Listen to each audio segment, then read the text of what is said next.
Hello friends, कैसे हैं आप सब लोग। आशा करता हूं कि आप सब लोग बहुत अच्छे होंगे, मस्त होंगे, स्वस्थ होंगे। दोस्तों, आज की इस वीडियो में भी मैं आपको CSIR के द्वारा जो वैकेंसी निकल रही है उसी की अगली सीरीज़ में आज एक वैकेंसी और निकली हुई है।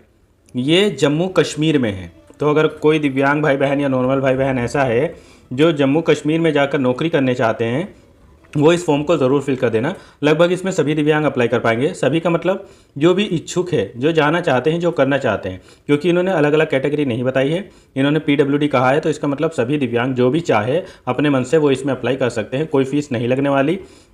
सबसे अच्छी बात एक ये है इसमें कि अलग अलग जो पोस्ट है उसमें एक से ज़्यादा पोस्ट के लिए आप अप्लाई कर सकते हैं। वो मैं बताऊंगा किस तरीके से। ये Indian institute of integrative medicine और ये जम्मू कश्मीर में है। इसका फॉर्म फिल होना शुरू हो गए हैं 17/5/2025 से और लास्ट डेट जो है सबमिशन की वो 13 जून 2025 है। और इसमें एक काम और करना है, आपको एप्लीकेशन फॉर्म भरने के बाद ऑनलाइन उसकी हार्ड कॉपी निकाल लेनी है और उसके साथ में जितने भी ज़रूरी डॉक्यूमेंट्स है वो मैं आगे बताऊंगा क्या क्या भेजने हैं। उन सबको एड्रेस दिया हुआ है, उस एड्रेस पर भेजना है। इसका जो एग्ज़ाम है वो फर्स्ट वीक ऑफ जुलाई में ही आपका एग्ज़ाम भी हो जाएगा। फॉर्म आपको ऑनलाइन ही भरना है। अब इसमें देख लो, सबसे पहली पोस्ट है JSA जूनियर सेक्रेटरियन असिस्टेंट जनरल वाली। इसमें 4 पोस्ट है। UR की इसमें 2 पोस्ट है। OBC की एक है, EWS की एक है। UR की मैं इसलिए जोर देता हूँ क्योंकि PWD कैंडिडेट जो है वो एलिजिबल हो गए इन्हीं पोस्ट के लिए, ठीक है। और ये ग्रुप C की पोस्ट है। पे लेवल इसमें 2 रहेगा, मतलब 19,000 से लेकर 63,200 तक, 19,900 से लेकर शुरुआती सैलरी आपकी जो रहेगी वो ठीक ठाक रहेगी, 20-25 के पार ही रहेगी। और इसमें केवल और केवल आपको 12th चाहिए और टाइपिंग आती हो हिंदी इंग्लिश, और 28 ईयर से ज़्यादा एज नहीं होनी चाहिए। लेकिन जितने भी डिसेबल्ड भाई बहन हैं उनको छूट मिलेगी। अगली पोस्ट है जैसे जो जूनियर सेक्रेटरियन असिस्टेंट की ही फाइनेंस में। यहाँ पर भी 2 पोस्ट है और UR की 1 पोस्ट है, OBC की 1 है। बाकी सब कंडीशन यही है। और अगली पोस्ट है जूनियर सेक्रेटरियन असिस्टेंट सोप वगैरह में जो होती है, यहाँ पर UR की 1 ही पोस्ट है। और जूनियर स्टेनोग्राफर की पोस्ट है, ये 3 पोस्ट है। इसमें भी अनरिजर्व की 1 पोस्ट है, OBC की 1, EWS की 1। पहले वाली इसमें 4 मिलता है और 25,500 से 81,100 के आसपास रहती है। इसमें 12th होना चाहिए और बाकी आपको स्टेनो वगैरह आना चाहिए। बाकी इसमें आपको सब कुछ अलाउंस मिलता है, जैसे house rent allowance, transport allowance, ये सारे सेंट्रल लेवल के जो रूल्स होते हैं उसी के हिसाब से आपको दिए जाएंगे।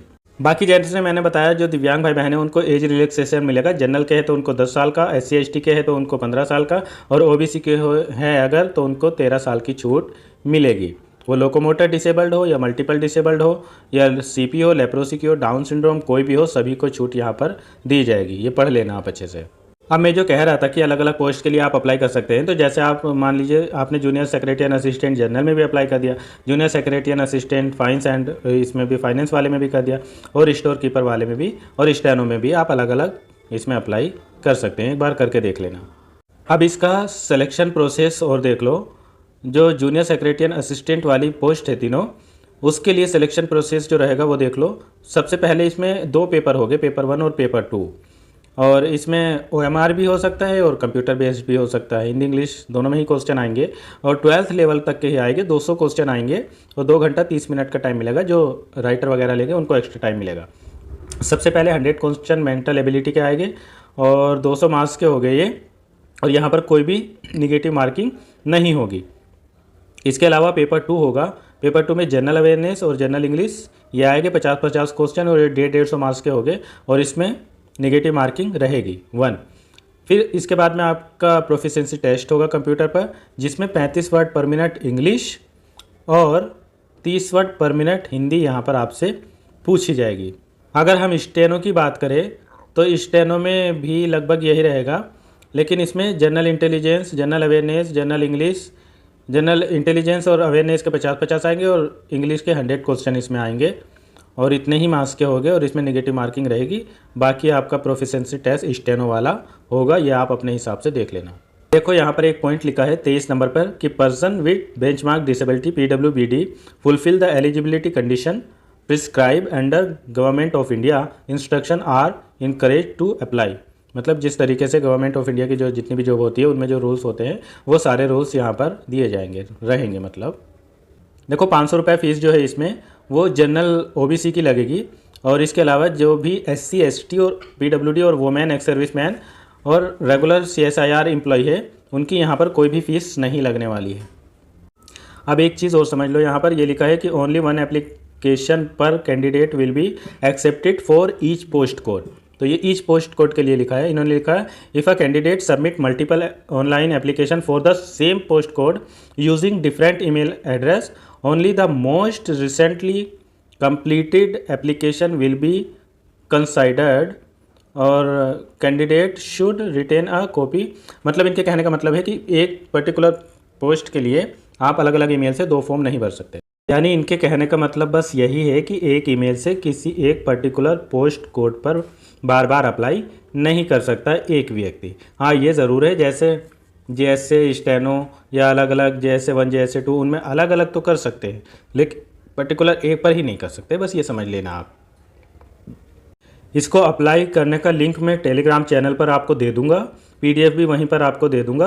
और इसके अलावा आपको टेलीग्राम का जो लिंक है वो मैं इस वीडियो के डिस्क्रिप्शन में दे दूंगा, उसको ज्वाइन ज़रूर कर लेना और इसकी वेबसाइट चेक करते रहना या मेरे टेलीग्राम को देखते रहना। अगर जैसे ही इसकी एग्ज़ाम डेट वगैरह आएगी, एडमिट कार्ड वगैरह, तो वहाँ पर मैं बता दूँगा, उसके छोटी छोटी वीडियो बनाने की ज़रूरत नहीं है, ठीक है। बाकी तो आप अप्लाई कर ही लेंगे, अप्लाई करके बताने की तो कोई मुझे ज़रूरत है नहीं है, ये ज़रूरी है। देखो, जब आप इसकी हार्ड कॉपी ले लेंगे उसके बाद में आपको ये नीचे देखो ऐसे लिखना है एप्लीकेशन फॉर द पोस्ट, जिस पोस्ट के लिए आप अप्लाई करेंगे वो पोस्ट कोड डालेंगे और एडवर्टीजमेंट नंबर यहाँ पर फिल करेंगे। उसके बाद में लिफाफे पे आप administrative officer CSIR Indian institute of integrative medicine और canal road Jammu and Kashmir और यहाँ 180001 ये पिन कोड डाल देंगे। इसके साथ में अब आप ये डॉक्यूमेंट्स भी देख लो। देखो, जो डाउनलोड करेंगे आप प्रिंट वो भेजना है, रिसेंट पासपोर्ट कलर फ़ोटो आपको भेजने हैं और उस पर लगा भी देना है। और इसके अलावा अगर चिपकाना है तो वो एक अलग चीज़ है, बाकी उसके साथ में रखना है। Signature of candidate upload at appropriate place पर करना है आपको। और मैट्रिकुलेशन वगैरह की जो मार्कशीट है वो भी भेजनी है और उनको ऊपर अपने साइन वाइन कर देना, मतलब सेल्फ अटेस्टेड कर देना।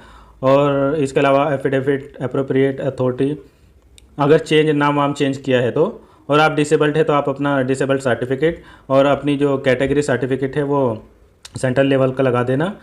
और NOC वगैरह अगर किसी की है तो वो ये सब लगा देना। ये सारे डॉक्यूमेंट्स आप देख लेना, इन सबको उसके साथ में आपको भेजना है, ठीक है। बाकी कुछ यहाँ पर एनेक्सर है दिव्यांग भाई बहनों से रिलेटेड, ये भी देख लो।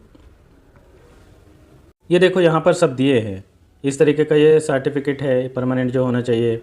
फिर उसके बाद में अगर इन केस मल्टीपल डिसेबिलिटी है तो ये होना चाहिए। और अगर जो राइटर वगैरह जो लेंगे तो ये सारे अपने एनेक्सर यहाँ पर देख लेना, इनको एग्ज़ाम के टाइम पर आपको शायद सबमिट वमिट करना होगा, ये सब देख लेना। वीडियो अच्छी लगी हो तो इसको लाइक शेयर ज़रूर कर देना और अगर आपकी कोई क्वेरी है तो वो ज़रूर पूछ लेना कमेंट में। चलो फिर मिलते हैं किसी और वीडियो में। Thank you so much.